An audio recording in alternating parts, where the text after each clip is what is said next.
Irwin, coming to you from the gun store here in Las Vegas, Nevada. We are streaming live on KDWN News Talk Radio throughout the world, actually. And we are also streaming on YouTube at Fired Up with Bob Irwin. If you want to watch the show rather than just listen to it, we are on YouTube, hopefully. This show is about guns-related political issues, actually, and self-defense issues. We do encourage write in questions and comments to Bob at firedupmail.com. There's a sign behind me. If you go to full screen and on YouTube, you'll be able to read that, hopefully. We will generally answer questions in the next week's show, but we answer all questions that are sent in, either by one of our attorneys answering or by one of us answering to everybody, because we'll have your email address, of course, when you send in the question, and we'll answer. Tonight, my guest is renowned firearms instructor. Renowned. I like that. Tony D., who is one of our regular instructors here and our main gunsmith. He will be with me this evening. We don't have an attorney with us this evening, as is our normal course. We had some problems with timing, and by the time I went to get another attorney, everybody had plans for the weekend. So we're going to kind of keep the legal opinions to ourselves. If you got a legal question, you probably want to write in to that address, Fired Up with Bob Irwin, Fired Up Mail, Bob at firedupmail.com. I can say that. When this broadcast ends on KDON at 7 p.m., we will continue on YouTube for another 25 minutes with a separate issue. I've got a separate guest coming in for that, who is retired LVMPD Sergeant Mike Bunker. Spent the last 10 years with intelligence, and we're going to talk about some interesting issues that kind of research in mass shootings that we're going to talk about. Anyway, there are around 200 defensive uses of firearms every week in the United States. So we start out with a few of those stories. Some are good shootings, some are bad shootings, some are questionable shootings. But I pick out stories of the 200 or so every week that give some object lesson. There's a lesson in what happened, rightly or wrongly, or almost correctly, but they should have done this a little different, to educate listeners in self-defense issues and what happens rightly and wrongly. This story came from the San Bernardino Sun on the 31st of last week. Ontario police were called to a home early Sunday morning of reports of a man with a gun. They were surprised to find the homeowner managed to stop and hold a 27-year-old alleged burglar at gunpoint after the man reported he tried to break into the couple's home. Police learned that around 2:30 a.m. in the morning, the homeowner and his wife were awoken by the sound of someone trying to get in. Not a good thing. Mm-hmm. The suspect had forced open a bedroom window and was apparently trying to get into the home. The homeowner armed himself with a shotgun, chased the suspect away from his home, through the yard and onto the street. At one point, the suspect turned toward the homeowner, apparently moving toward him. There's no distance given in the story here, but he's moving toward the armed citizen, and the armed citizen felt that he was in danger, fearing for his life, as he explained to the officers. The homeowner fired a warning shot from his shotgun, causing the suspect to immediately surrender. That's the Joe Biden defense, isn't it? Yeah, you just fire a round in the air. Yeah. No one was actually hurt. Officers discovered the suspect was wanted on 2 outstanding warrants, not surprising, for driving under the influence and other things. He was booked in West Valley Detention Center on suspicion of burglary. This is nearly a perfect use of self-defense, but not quite. Where we have the problem is when the guy came up with the gun and the guy fled, goodbye. The homeowner came out and decided to hold him, apparently for the police, or arrest him or capture him. Chasing a suspect is always questionable. This worked out because the guy gave up. Right. And if the guy didn't give up and he ended up shooting an unarmed man, the outcome could have been a bit different.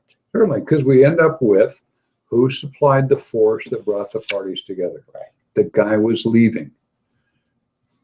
Like I say, this worked out. The guy's a hero. Nobody got hurt. But there's a huge error here, because if you look at the alternatives that could have happened, the suspect continues his moving toward the guy, and he shoots the guy, he shoots the bad guy. Then the bad guy's family, lawyer, whoever is in the... And even that's a questionable thing. I mean, you're going to be moving towards somebody armed with a shotgun and you're unarmed. I would even, looking at this from a law enforcement perspective, yeah, right. I mean, the average criminal is not going to, I mean, we're not talking the intelligence level, but this is not the actions of a reasonable man. No, and obviously what we're trying to say here is once the guy's clear of your house, bye, wave goodbye, call the police, stay where you're at, don't pursue bad guys. There's a number of bad outcomes that could have happened, like the guy attacked the guy with a shotgun and killed him, or anything. But we don't know. It didn't happen because the guy surrendered. Happy ending. Happy ending. Don't risk this. Right. As I said earlier, when the broadcast ends at 7, the radio that you're listening to, we will continue on YouTube at YouTube Fired Up with Bob Irwin. Next story. This is from the Moultrie News. It's in Awandaw, South Carolina. A son fired shots last week while defending his mother, the owner of the Seawee restaurant. This is S-E-E-W-E-E. I looked it up. This is a famous restaurant. It's known all over South Carolina. Got 30 pages of reviews for the wonderful food. Anyway, the mom owns the restaurant, and she closed for the night. When it was exiting the restaurant with their cash receipts, she's walking to her residence at the rear of the same building, has a separate door.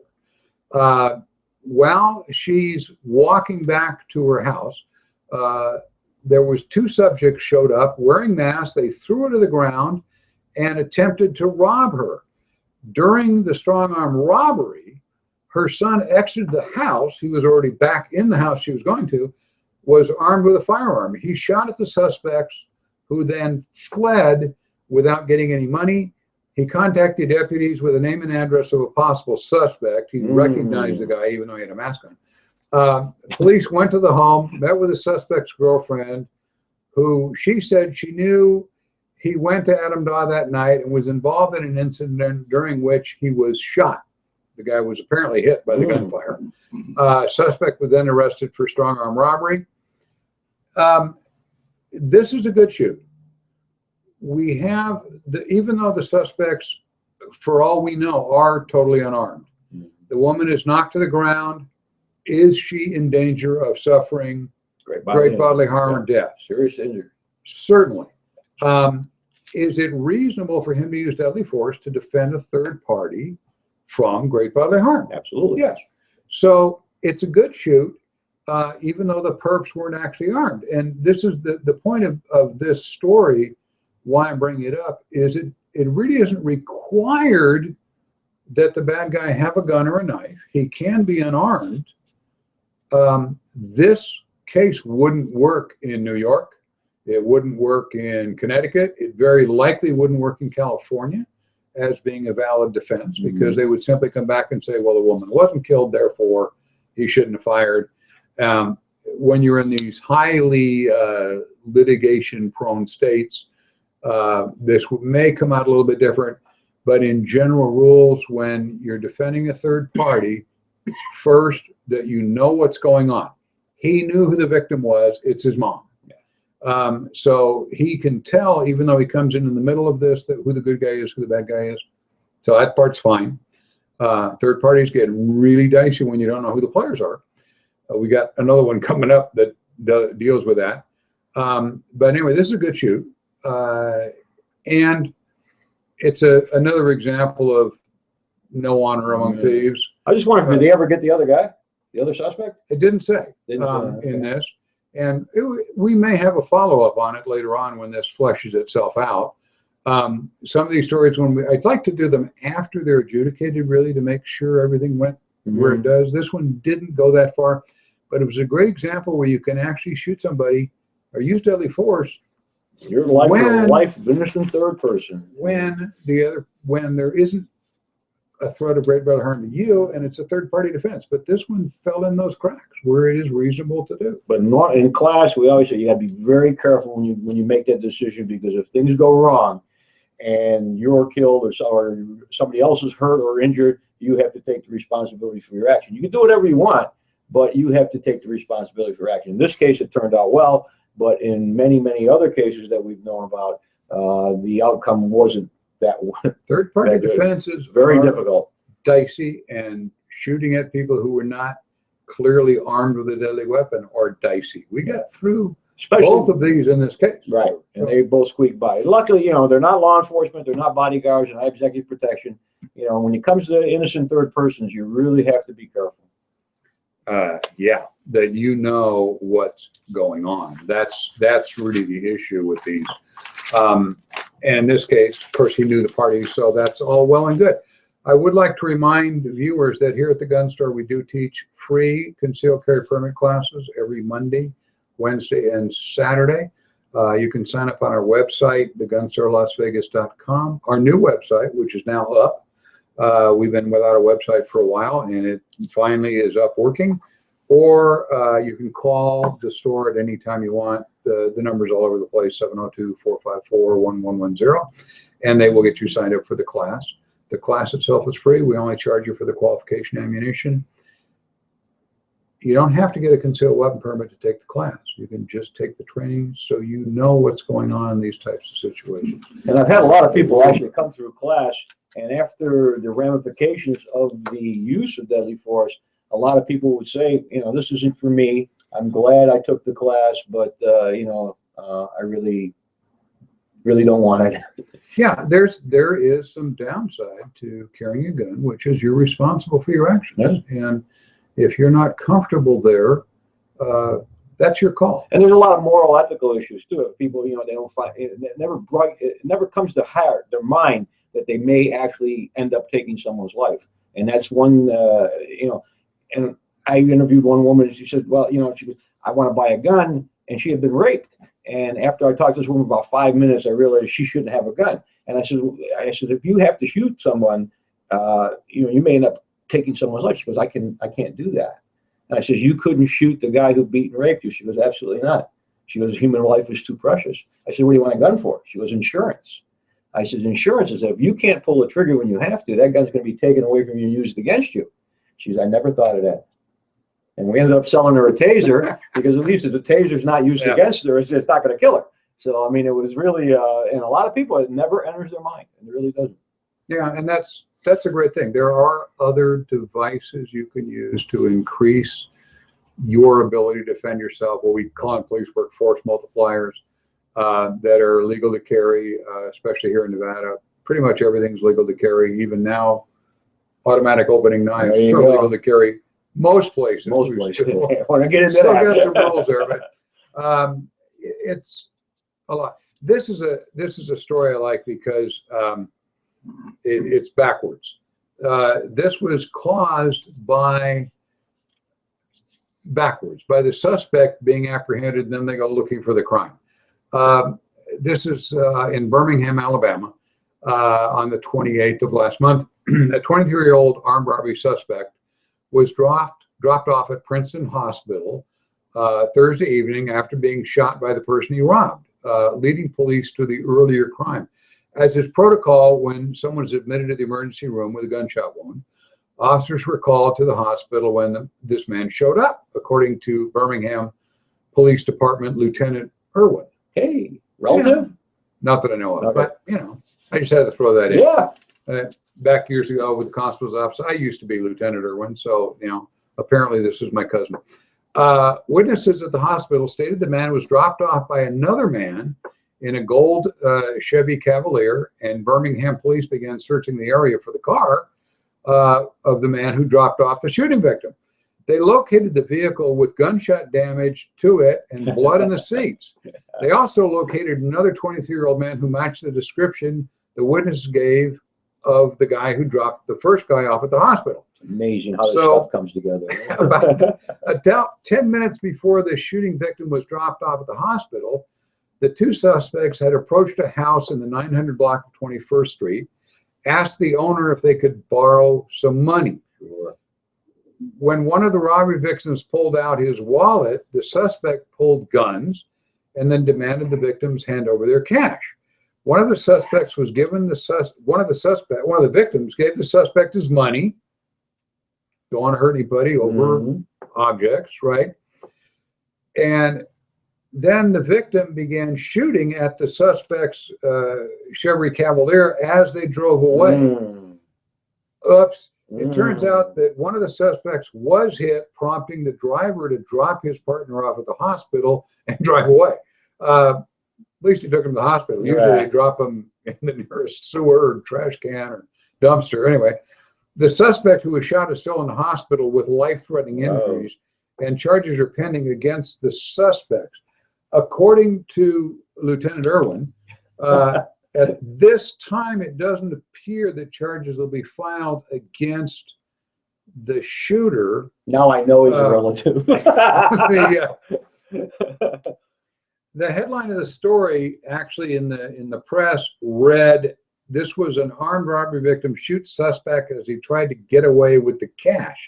So this may be all in the timing. When he's saying he fired at the car, we're looking at was the car right there, the distance and so on. It seems a little dicey, but Alabama. It's in Alabama. Yeah. Alabama, sort of like Texas, this is okay, kind of. They're not going to charge this guy. And apparently he legally had the gun and he reacted. This is going to be all in the timing. If he fired at the guy when he was a block away, driving away, it's wrongful shooting. If he's jumping in the car, starting to speed away as the gun's coming up, probably not. It's all in it. If he hunts him down and shoots him the next day, clearly a murder. So we've got all sorts of variables here. In general, you don't want to fire at anybody who's fleeing from you unless you fall under the jurisdiction of Lieutenant Irwin, in which he's going to say, it looks okay to me, and we'll see what happens. This is obviously going to go to their DA's office to see what they're going to do with it. Again, Alabama. All in the timing. I'd encourage everybody out there, if you're watching this, to like us on Facebook. If you go to Facebook, Fired Up with Bob Irwin, and like the show, we appreciate that very much. We are now going to West Virginia. Yeah, Ansted, West Virginia. Fayette County deputies said a resident confronted a suspect at gunpoint and thwarted a burglary attempt. This is a pretty common thing. Not a lot of questions here. It's just it's a fairly clean case where somebody just pointed a gun and the bad guy ran. Fayette County deputies said a resident controlled the suspect at gunpoint and thwarted a burglary attempt. 911 reported a burglary call in progress at a residence on Millland Trail. Arriving deputies found the suspect had already fled. The victim had been in the rear portion of the home, and then when he turned to his bedroom, he saw a young man standing in the doorway of the bathroom adjacent to his bedroom. He confronted the suspect at gunpoint. The suspect fled the residence and ran. The deputies were unable to locate him. They didn't chase the guy. The suspect was a young male, early 20s, 5'7", 170 pounds. Based on the preliminary investigation, it's believed he was local. The police have a good idea who it was. The suspect fled when confronted by the homeowner. What's disturbing about this incident is the fact that the crime was committed while the homeowners were in the residence. We would call this a home invasion in most places. Yeah, absolutely. They call it a hot burglary some places where you're burglarizing a resident. But the guy was awake instead of being asleep. Surprise. Deputies are also currently looking into a similar incident in the same area. From what they've learned so far, the suspect in the second case apparently entered the victim's residence again during the nighttime hours when the victim was asleep. In this case, the guy wasn't asleep, so he got caught. Homeowner pulls a gun. The guy runs. Perfect. No harm, no foul. This is about a 95% stat when you confront somebody in your house, point the gun, or allude to the gun or yell, "Get out of my house, I've got a gun," which you can yell without actually having a gun. That's okay. You're allowed to lie to the bad guys. 95% of the time they leave. It's the other 5% why you need a real gun and need to have one when you say. And also, the homeowner, in my opinion, would be 100% justified in shooting that guy in his house. Correct. Absolutely. He's not collecting for the Red Cross. He's on your house kicking your door in the middle of the night. He's not collecting for the Red Cross. I agree. And if he had, and the guy turns out to be unarmed, the homeowner's going to win this case. When he gets sued for wrongfully killing this lady's son, who never did anything wrong in his whole life, he was turning his life around. He was a good boy. He was going to start college the next morning, etc. I think I've got one of those tonight where he's actually going to start college the next morning. Sure. Here's the story.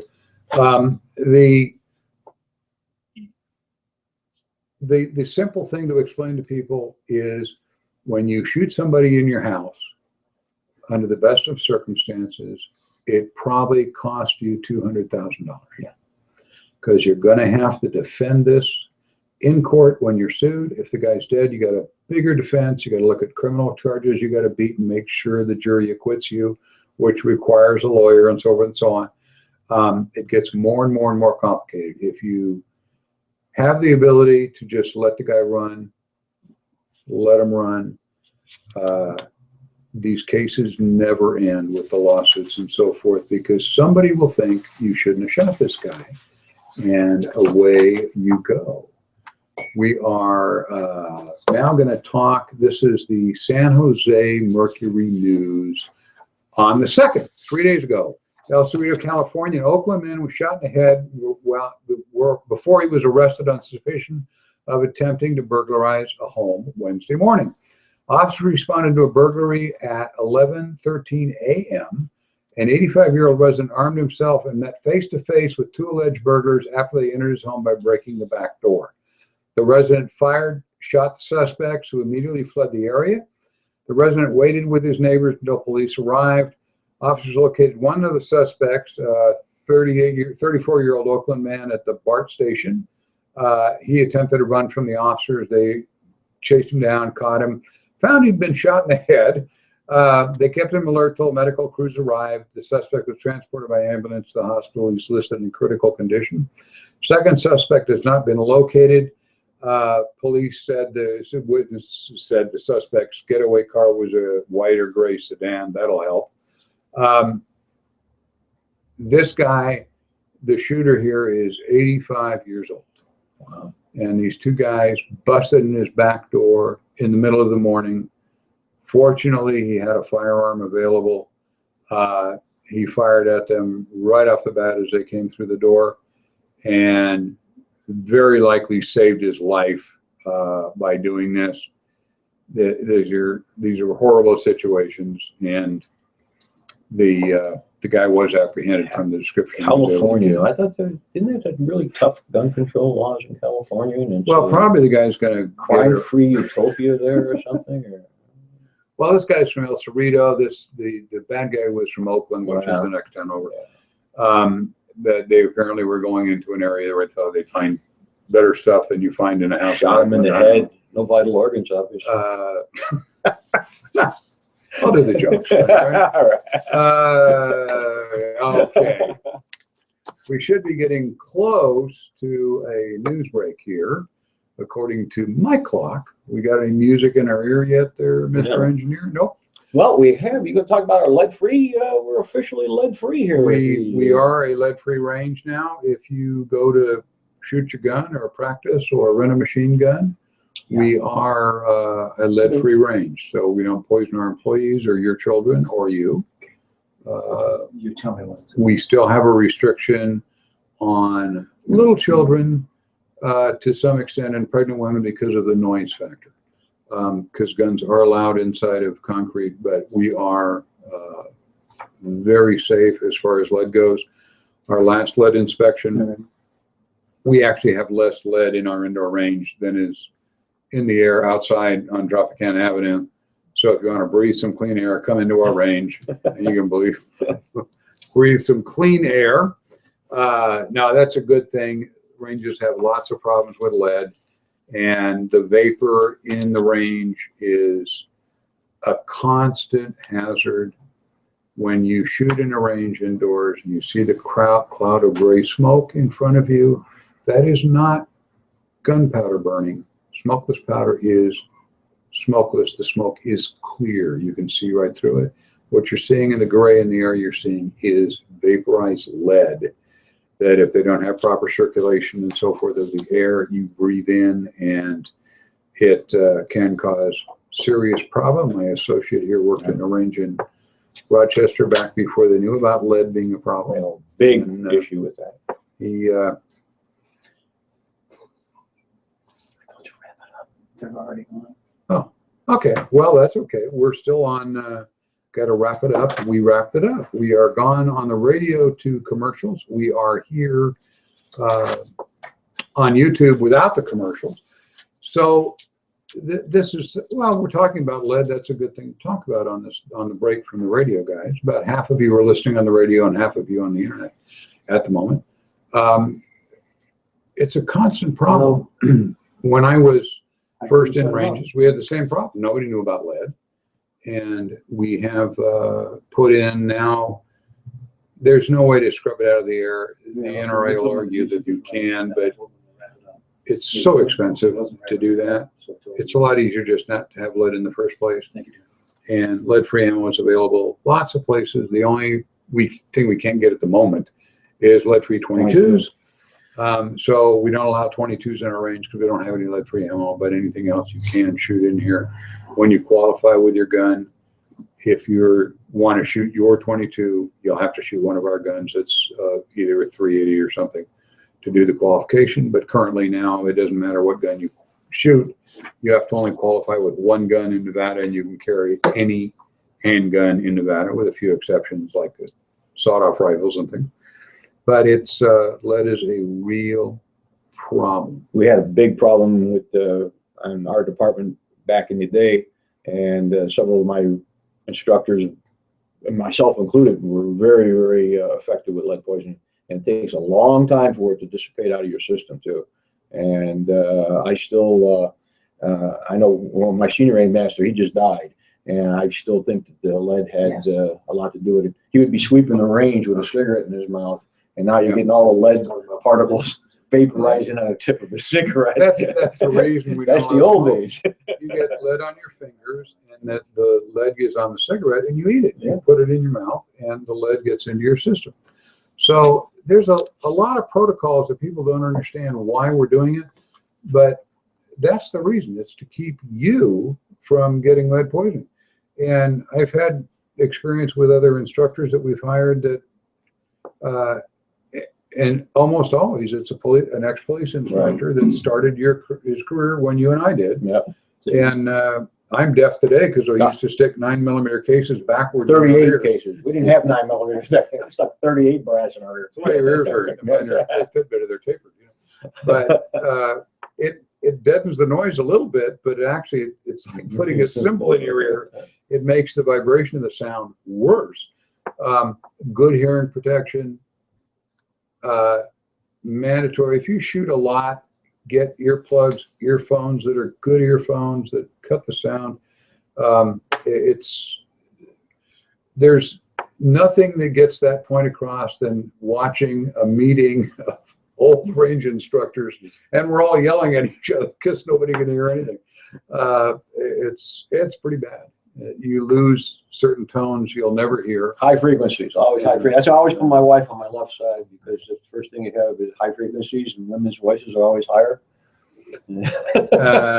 Yeah. Welcome back to Fired Up with Bob Irwin. We're back. Okay. We're back on the radio. Cool. This is a good story here. The others were good stories. This is really interesting. This is the Portland Press Herald from the 3rd, a couple days ago. This is in Rockland, Maine. A lot of issues here. 67-year-old resident shot and wounded an intruder. He was woken up on Monday night, saw a shadow, grabbed his pistol, which he had stashed under his pillow, climbed into his motorized wheelchair, and confronted a 45-year-old man standing over his prescription painkillers he kept on a table in a drawer. He ordered the man at gunpoint to sit at the coffee table while he called the police. While he spoke to the dispatcher, the man jumped up and ran toward the kitchen. The victim turned and fired, hitting the intruder in the shoulder. Police arrived, followed the blood trail to the parking lot where they found the intruder hiding in the bushes. He was transported to Maine Medical Center in Portland, where the bullet was removed.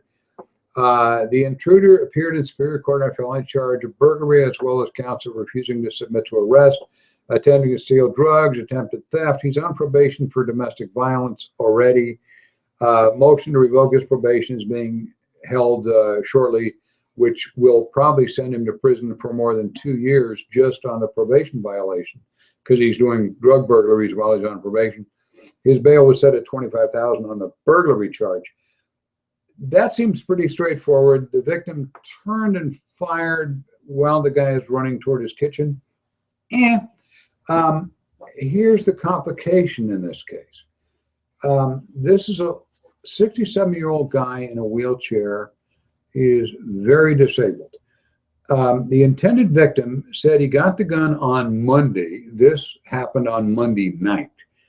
He got the gun on Monday because he'd been robbed before and thought the burglar might return. He said his wheelchair, his poor hearing, and the fact that he's on prescription painkillers might have made him a target. You think? Duh. On Wednesday, after this Monday incident, the management company that operates Park Place Apartments, where he lives, told him the complex's rules prohibit firearms. He said, I have to give him my gun. The resident said, I don't know how they can do that, but I suppose they can. Well, that's another issue here.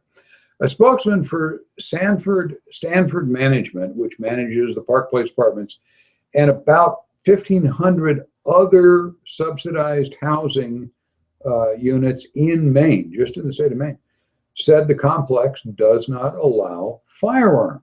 We have house rules that prohibit firearms on the property. It's in the lease. It's really for the safety of all the tenants. Like this guy would have been safer if he didn't have a firearm.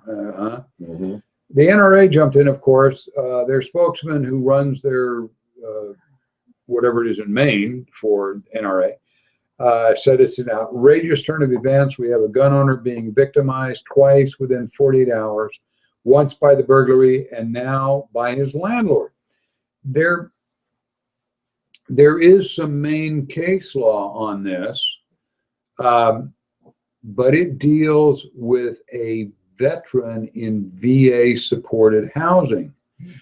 And they decided that the veteran in that case could not have a gun because, as we've discussed on the show, the VA has rules that if you're living in their housing, they think guns are dangerous. We don't want guys that have been in the Army having guns, obviously, because, you know, who knows what they're going to do if they got a gun.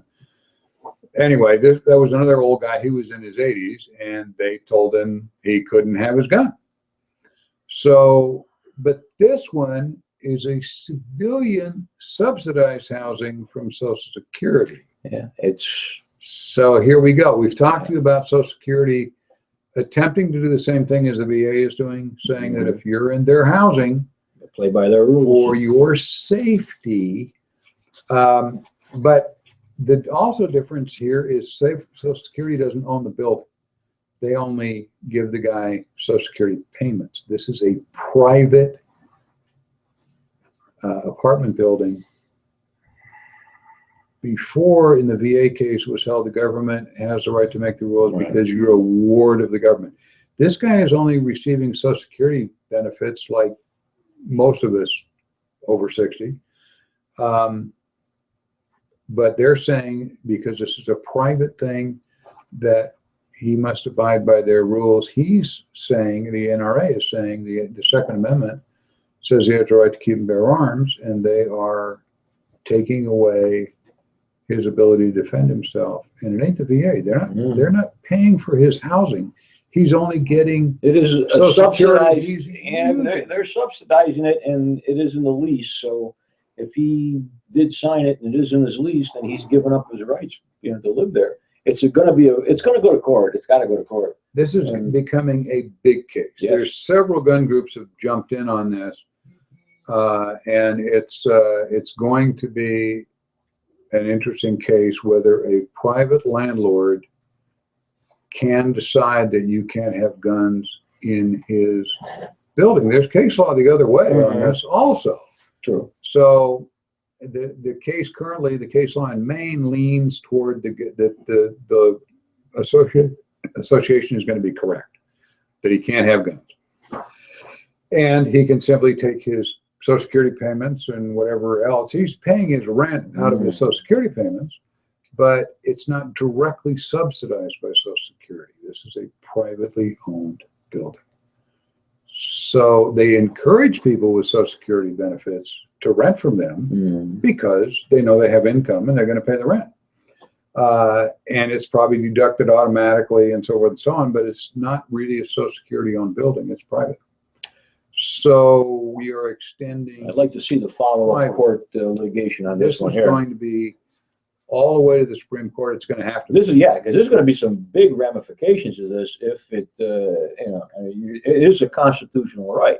And again, nobody's claiming this guy is incapable of making his own decision. Sure. That's what came. That was the big thing with the VA, right? They said if he has help with his financial things, he must be incompetent. Therefore, he can't have a gun. This guy pays his own bills. I mean, he has somebody help him do this and that around the house because he's in a wheelchair and he's deaf and he's mostly blind.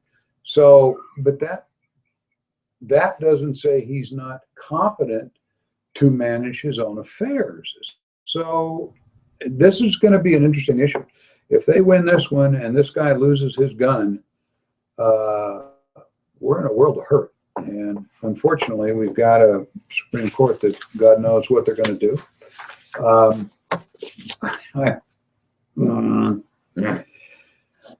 More on this one. This case will be for a while. We'll do follow-ups in a week or two and keep you in the loop. This is going to be 2 years at least in the court system, probably more like 5. The guy, the plaintiff probably won't survive it in the shape he's in. And then, of course, the government or the apartment building will say, there's no case, the guy died, so the case shouldn't be heard. So we need to find somebody younger to do this kind of case. In the federal system, this takes forever. Some other news media things I want to talk about. Last week, those of you listening to this locally in Las Vegas, Gun Sports in Las Vegas lost a good friend and a longtime supporter with the death of Lauren Lamprey. Lauren was well known in circles. He's involved in every possible gun action shooting, whatever group you could name. Very well known in law enforcement circles. He was the primary investigator of the MGM Grand Hotel fire, arson investigator for the county. He had been an arson investigator for Boulder City, where I first met him, and a Boulder City policeman at one time when I worked out there. He went on to go to work for the county. Everybody in the gun business knew Lauren. He went by the name Smokey because that was his handle, or what do you call it? Handle, yeah. Smoke in cowboy action shooting. Yeah, he was one of the founders. Him, myself, and a few other guys. We formed the El Dorado Cowboys the Cowboy Shooting Club here in Las Vegas, still going strong. But he was the founding father. We all pitched in to buy targets and buy timers and get a shooting facility, and we were shooting out in Nellis when we first started. And he was a dear friend of mine. We were in Safari Club together, and I was shocked when really, he was a really, really good guy, and we're really at a loss. He was getting on in years, and long since retired. He'd started Lamprey Investigations, doing arson investigations for other people and whatnot. Just a great guy. We spent some time together. We took an NRA class together in California years ago, where we drove to the class together, and I spent a weekend with Smokey. Had its own issues, but I'm not gonna talk about it. His wife and he were married 45 years. Yeah, a long time. Long time. great guy, Smokey. Godspeed. Yeah. You will be missed by this industry here in Las Vegas. Another note, the truthaboutguns.com, one of the common gun websites, and lots of media outlets have been able to confirm that Walmart, who we all know and love, has sent out an email to all their stores and to all the media that they're not going to replenish their supply of AR-style rifles and what they call personal protection shotguns, riot guns, home defense shotguns. They have apparently caved into pressure from the left that they consider these to be, I don't know, the most popular sporting rifle in the country today, the Barbie doll of all rifles that you can accessorize in a million different ways, and they decided not to stop selling them. They're not selling them. Of course, you know, us old guys have watched this. If you haven't been in this long enough to watch Creeping Gun Control, when I was in high school in California, we would go to Sears to buy pistols. Sears sold handguns. Right. Then they quit selling handguns, 30 years ago. And now they've quit selling rifles, except in designated stores. And now Walmart is restricting what they consider to be reasonable guns. In a business sense, fine with me. I got a giant Walmart right across the street from my store here, and we sell pistols and we sell home defense shotguns and ARs and AR-15s and. But you know that on a personal note, that's not a good thing. No, it means there's going to be less and less gun industry and less places for you to shop. It's unfortunate to see that. There's little point in talking to anybody about boycotting. None of the big box stores seem to want to sell guns at all, let alone AR-15s. There have been no instances with somebody buying an AR-15 at Walmart and doing something bad with it that I'm aware of. No. And there certainly would have made headlines if it happened, but they're just doing it because it feels right. I have no idea. This is kind of interesting, and it just caught my eye looking at things going on. Buckeye Firearms Association reported they got a bulletin from the Coalition to Stop Gun Violence. It's one of the gun control extreme groups. If you're not familiar with it, I'm a member because they send me all their stuff. You send them $1.50 and they'll waste their money sending you literature for the rest of your life. Anyway, I was able to confirm this. I got this same bulletin from them. This is a quote from their bulletin for their members of the Coalition to Stop Gun Violence. If you see someone carrying a firearm in public, openly or concealed, and have any doubts about their intent, call 911 immediately and ask police to come to the scene. Never put your loved ones at the mercy of gun laws that arm individuals in public with little or no criminal and or mental health screening. That may seem to be benign. What this is what we commonly now call swatting. You call the police and say, there's a man with a gun. He looks like he might harm someone, help. And hang up. And then hopefully the police will charge in, man with a gun call, point their gun, the individual carrying the gun, either openly or concealed so it was flashed somehow, will do something stupid and another get tragedy himself killed by the police. There have been several cases of this already here and there around the country that are probably directly related to this, where people who are doing absolutely nothing, all of a sudden the police are there. We got a call, there's a guy with a gun. And in all cases, the gun owner went, whoa, you know, I'm just walking down the street here, da, da, da, da. A lot of these guys are open carry advocates. And occasionally these are open carry advocates that are showing off something I don't approve of personally. You have a right to carry a gun in public. In this state, it's easy to get a concealed carry permit with very little training. And I think the open carry guys, I'm going to get lots of letters on this, need to be carrying concealed. There's a lot of reasons for that. It prevents this type of thing from happening to you. It's also better, in my opinion, for your own self-defense, that the bad guys robbing the bank or the liquor store don't know you have a gun.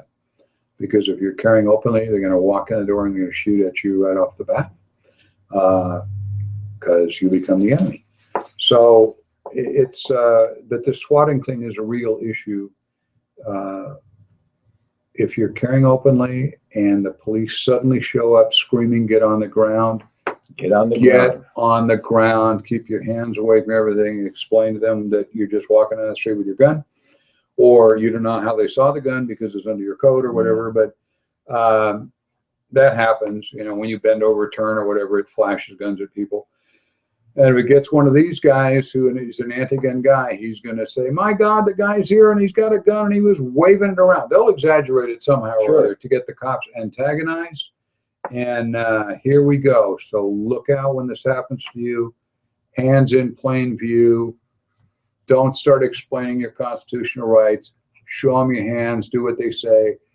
After you're disarmed and in handcuffs, you can say, I have a right to keep bear arms, and I didn't do anything. And if you search on YouTube, you will see several of these incidents that people have doing like a civil rights or a social rights or an open carry demonstration of how the police react. Actually, they're putting their lives in danger by doing some of the things I've seen on there. And, when a guy walking with an AR slung over his shoulder next to a high school is not the smartest thing in the world to do. And I'm with Bob when it comes to that. I think the open carry movement, if you want to carry a gun open, fine, knock yourself out. In my opinion, and everybody has an opinion, especially in Las Vegas, it's not the smartest thing to do in my book.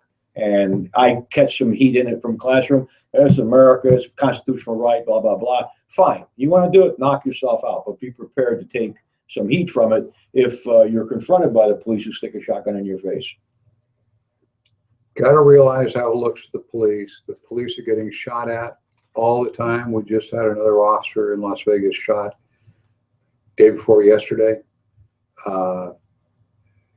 His name is Jeremy Robertson. He's a 6-year veteran. He was shot in the leg when he went to a burglary call. The bad guys were in the backyard. They fired at him with a shotgun.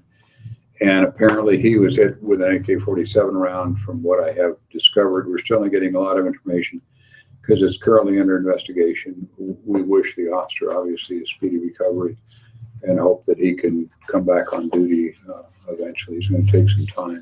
Yeah, they put a titanium rod in the femur. So, One of the bullets hit his femur, which is going to cause devastating injuries. The police are being targeted all over the country. Give them a break. When you are stopped by the police or you contact the police for any reason, take a second and go, thank you, sir, ma'am, because I know you're risking your life to keep my family safe. Because who's coming to help you in the middle of the night? And now they, Tony and I were in law enforcement long time ago. This is possibly the most dangerous time it's ever been to be a law enforcement officer. And my heart goes out to them. They're risking their lives. No joke. So be nice. Say something nice to a cop like, thank you for your help. It'll help. We got the Rocky Mountain Gun Show is currently on at the South Point Hotel and Casino. We were there today selling our brass. Nice show. Lots of stuff. Lots of stuff there. Lots of good prices. 22 ammo all over the place. If you guys are concerned about 22 ammo, you can actually, there are a couple of vendors selling it by the case there. That the prices aren't too bad. They're about what 22s really cost now. It's there, but the prices are up, but the ammo is available there. We're going to be there again tomorrow selling our brass. The second day is always the best day to go Mm-hmm. because the vendors that are there, the next gun show after that is at the Sports Center, clear into the middle of October. So they're going to be looking at a dry spell, and they don't want to haul this stuff around in their trailer for the next 6 weeks. So Matt, tomorrow about noon is the time you want to show up down there. Mm-hmm. And when the box on it, says they want $15, say I'll give you 10, and you'd be amazed. Sometimes. There's some deals down there, and I'm sure the vendors will appreciate it. It's a great show. We're always supportive of the Rocky Mountain Show. They've been great for us. We've got a couple of Joe Hex guys working our table, getting you to sign on to General Hex campaign information. And I would recommend you do that. He's going to be a great candidate. He's a great candidate for Senate. We'll be back next week from 6 to 7 again on KDON Radio, and from 6 to 7:30 on the web. I want to mention we will, next week, my guest will be murder defense attorney Clark Patrick. Clark specializes absolutely in defense of violent murders and things like that. Hopefully, I've got a couple of attorneys that work the show that are murder defense specialists. Hopefully you never meet them in real life, but they Professionally. professionally. They will all tell you the same thing, which a couple of folks we talked about in the show tonight missed. When someone is injured or dead, you've shot them, and whatever the circumstances are, when the police arrive, here's my gun, it's over there on the table, so you don't have it in your hand when they come in the door. Really bad idea. They don't know who the good guy is or who the bad guy is. They have no idea. And like I said, they're getting shot at all the time now. So no gun in your hand when the police arrive. And the officer responding is not going to be on your jury. He doesn't care whether you were right or wrong. He's going to put up the crime scene tape and wait for the detectives. And when you go to give a statement, the first statement you should give, because we are in this big litigious society, is I'd love to explain my side of this, but I really need to say, here's my ID. This is who I am. This is my house. I would like to talk to an attorney before I make a formal statement. You'll notice when the police are involved in a shooting, they don't let them make any statements to the press for 48 hours. That's so they calm down and don't say something that's going to turn out to be dumb, or that they added to the incident without realizing that they do it. So a lot of stuff is going through your mind in a real shooting. You are not going to be of sound mind when there's a guy bleeding on your floor. So don't make statements. I'm telling you that as a civilian. I don't know how many times we've both seen people just bury themselves with their mouth. And it's, if you learn nothing from watching the Keep show your for mouth years, shut. and that's not being anti-police. And when I have my homicide investigator on here, Phil Ramos, who's here with us frequently, he doesn't like us saying that, but he understands why we do.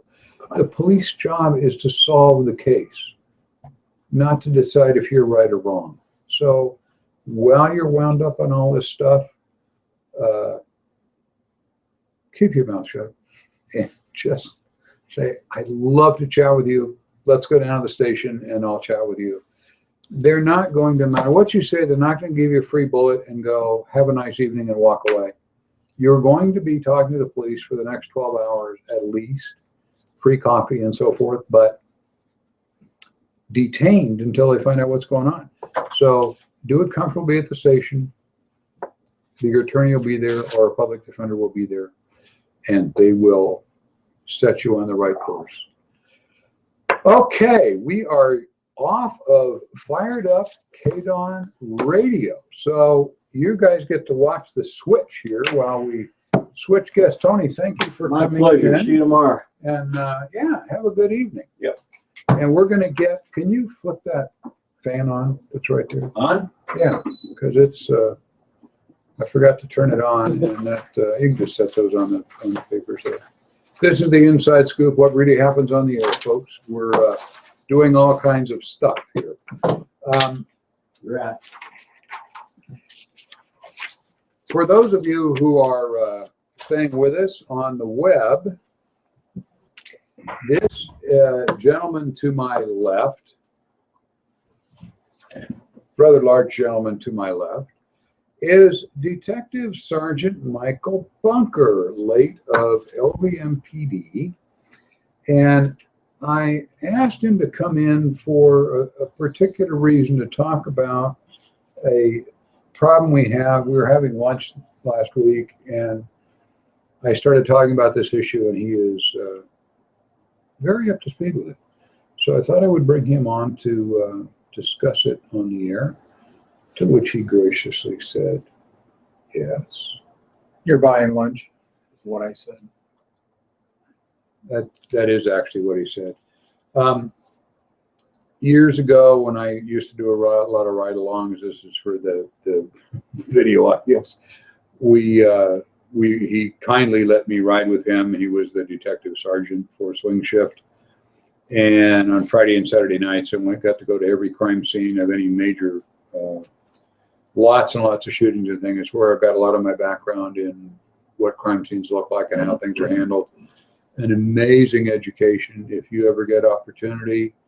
And Metro, I know, has ride-along programs. And I'm sure Henderson does, and I know North Las Vegas does.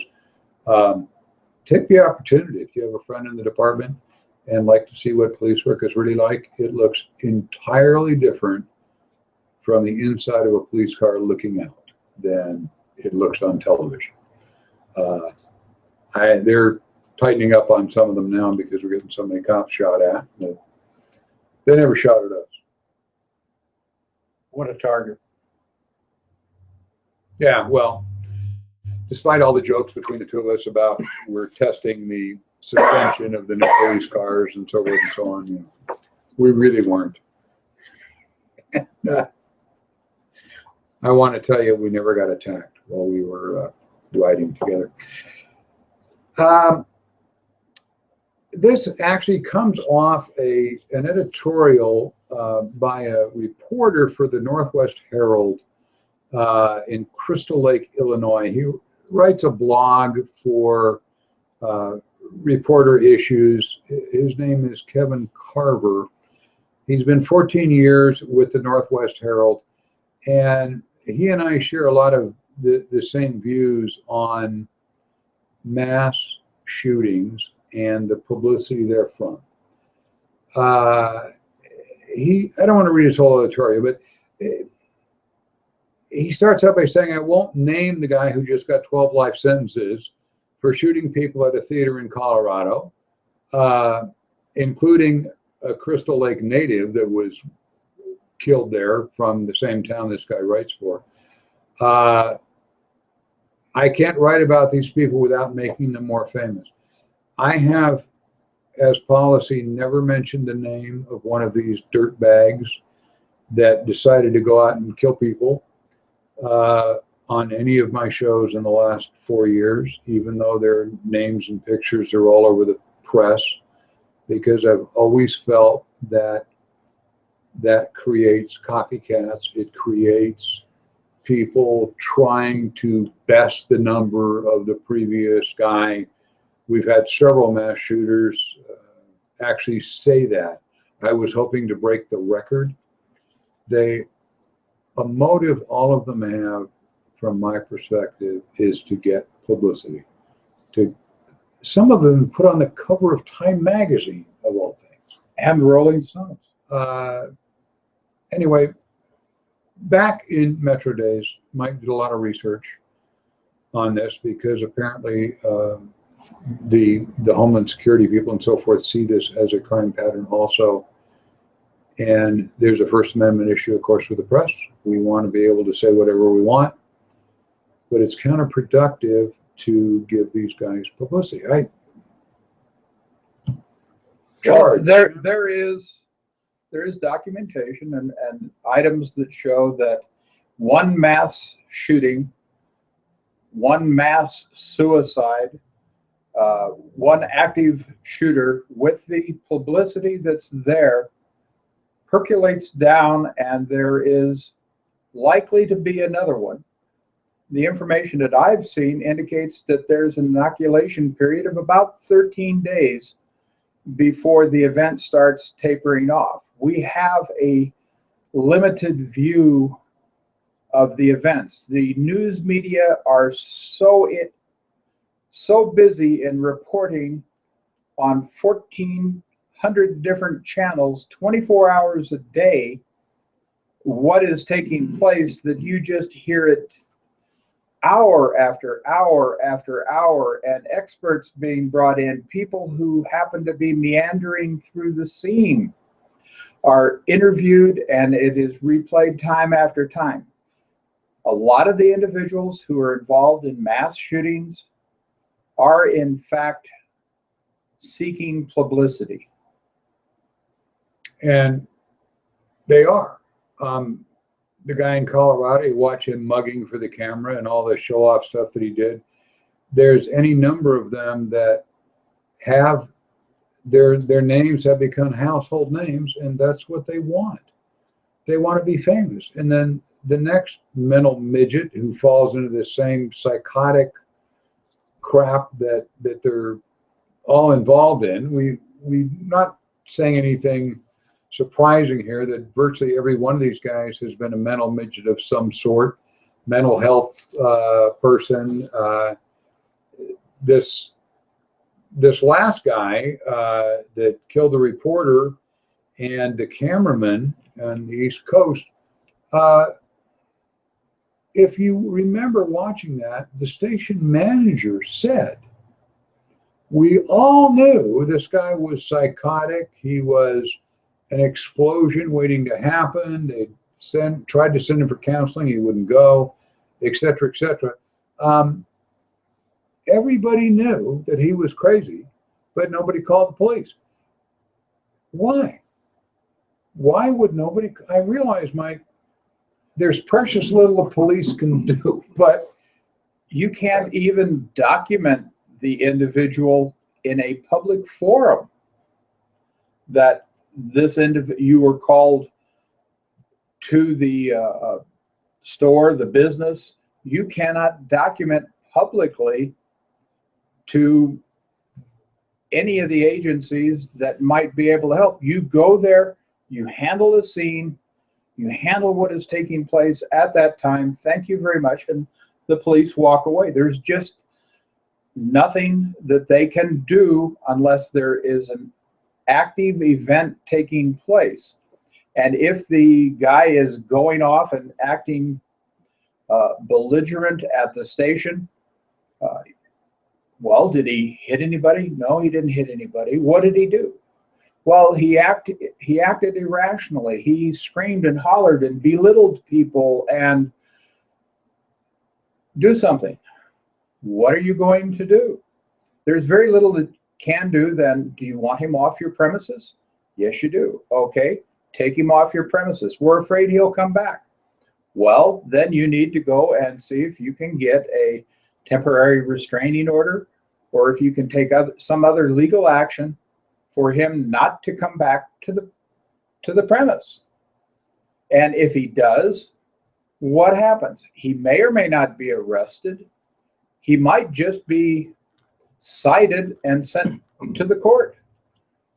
Basically, this is the problem. The police have their hands tied by civil liberties, and we've got to have civil liberties. And I'm not offering a solution here that'll work for the police. I don't know what it is when you have somebody like this that everybody knows that he's nuts. I mean, virtually every one of these shooters had a serious psychological history, but we've got rules from the Supreme Court that say you can't lock people up for being goofy.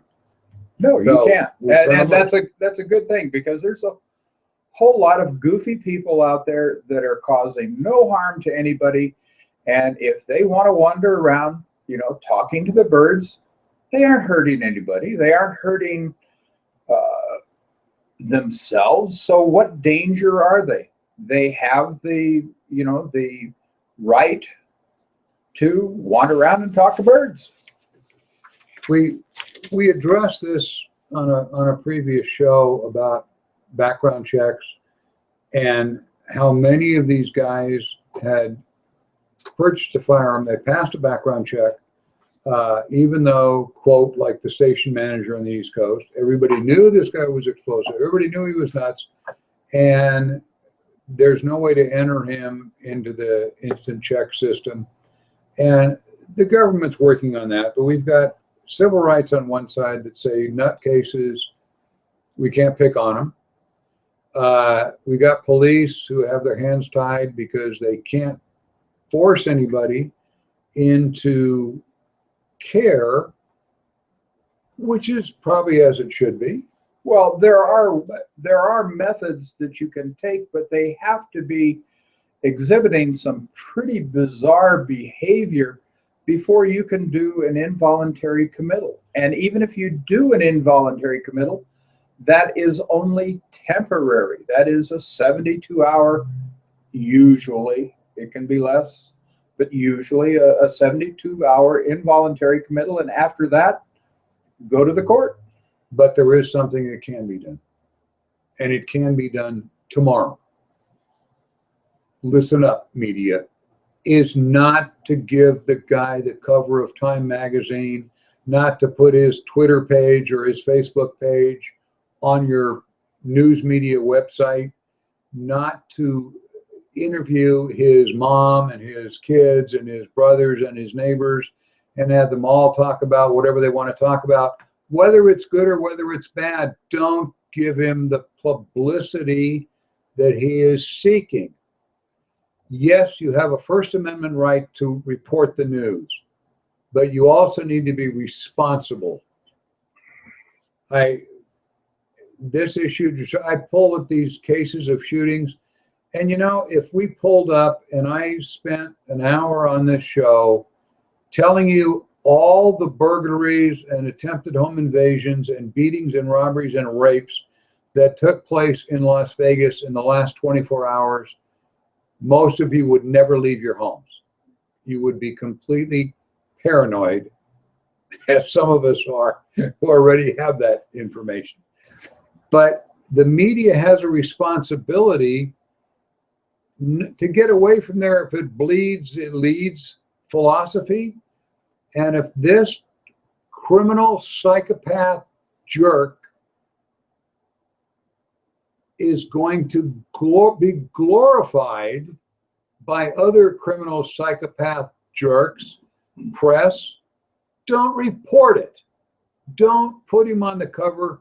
Don't lead every story with every picture of this Colorado shooter and all this goofy crap staring at the camera and all his family members and Just ignore him. Not only that, you are giving him standing when he goes to jail. You are putting him, he becomes a celebrity within the jail system, which is what he wants. She wants his attention. And I'm really not saying we shouldn't have a free press. We need a free press. But we don't need to glorify psychopaths. Well, and the press needs to get the facts straight. Yeah. I don't know how many times I have been involved in an incident that was publicized in the newspaper, on video, on TV. And as I'm looking at it, I'm going, where did this take place at? It certainly didn't happen where I was at. I recall doing that once or twice when we rode together. And coming in the next week and say, Mike, you know that shooting we worked on last Friday? There was another one at the same time. I read about it in the newspaper, without naming a newspaper. And Mike says, no, actually, that's the same one. And they just garbled it up. You a know, lot of what you read in the press is wrong because they jump into the case before they have a chance to get all the facts straight. But the point I'm really trying to make here to the media is don't glorify psychopaths. and get your You're facts straight. Free to say there was a shooting in Maryland and 3 people were killed. Unfortunately, the county sheriff is seeking charges against an individual. Don't put his picture on the news. Don't name him. Don't interview his mother. Don't give him publicity because there's 14 other guys out there that are going, wow, that could be me all over the press. You are doing a disservice. You can have a free press without having an irresponsible press. Rein in what you're doing. That's the end of my lecture. This just drives me crazy. And if you get a chance to look up, if you want all the details on this, Kevin Carver, Carver, wrote this long editorial in the Northwest Herald. Northwest refers to the part of Illinois he's in. It's in Crystal Lake, Illinois. It's a great story. Why we don't want to put the manifesto that the guy wrote page by page by page on the internet so everybody can read what this wacko wrote, because there's some people out there that can't read that without trying to duplicate it. It's irresponsible journalism. We're going to go off the air here in a second. I want to share something else just because I do. We got these cool coffee cups in now. We just got into the gun store. Isn't this cute? This is a gun store coffee cup that is really kind of neat looking. We're selling them over the counter now. And for ladies, how's that? A pink one. Wow. And these are really cool. We almost sold the whole first shipment out to our female employees here. They thought these were so cool. But anyway, just a little gadget you can pick up when you're in town. If you want to stop by the gun show tomorrow, we got some brass for sale there. Hopefully you will. The bargains are there. We're at South Point Casino. I'll be there for a little bit tomorrow. We are in your debt for listening to us. Thank you very much. Michael, thank you for appearing. Thank you. I could take some time and do some really great Mike Bunker stories here, but I won't. I appreciate that. I'll do it when you're not here. Next week, we'll have a couple of really cute Mike Bunker stories in this time at the end of the show on Fired Up with Bob Irwin on YouTube. Thanks for listening to us, and we will be back next week. Have a good evening.